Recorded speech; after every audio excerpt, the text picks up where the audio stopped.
attorney Laura Anthony, founding partner of Legal and Compliance, a full-service corporate securities and business transactions law firm. Today is the first of a LawCast series discussing NYSE MKT listing requirements. The NYSE MKT is the small and micro-cap exchange level of the NYSE suite of marketplaces. The NYSE MKT was formerly the separate American stock exchange known as the Amex.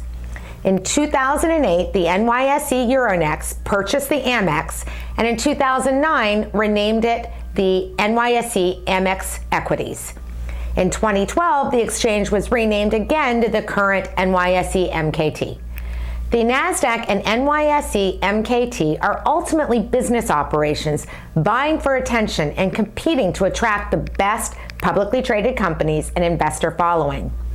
Although there are substantial similarities among the different exchanges, and each is governed by the same overall SEC rules and regulations, each exchange also has its own unique differences.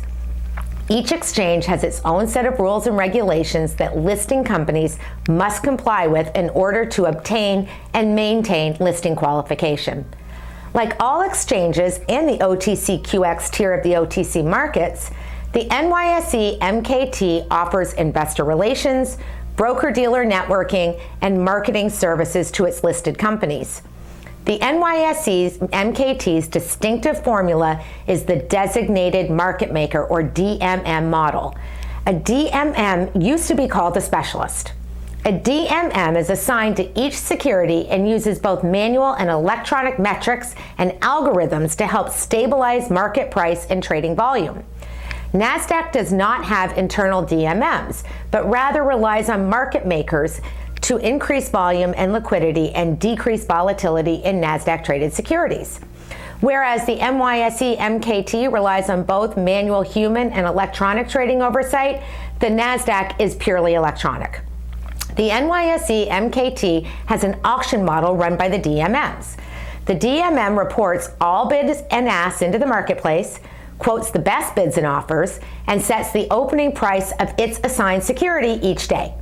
The opening price may be different than the prior day's closing price due to aftermarket trading or any other factor that affects supply and demand. In other words, the DMM is an intermediary between the broker-dealer market participants and the execution of trades themselves. The DMM is motivated to match buyers and sellers and fulfill trading requests by either using its own inventory of the security or finding broker-dealers with matching orders. NASDAQ does not have the auction or DMM model. Rather, NASDAQ relies on market makers. Market makers must quote both a firm bid price and a firm ask price that they are willing to honor. Each NASDAQ security has multiple market makers competing for trades and helping to ensure that the bid-ask spread is low and that supply and demand results in the best execution prices. I'm securities attorney Laura Anthony, founding partner of Legal and Compliance and producer of LawCast. Should you have any questions about today's topic, please visit securitieslawblog.com and lawcast.com or contact me directly.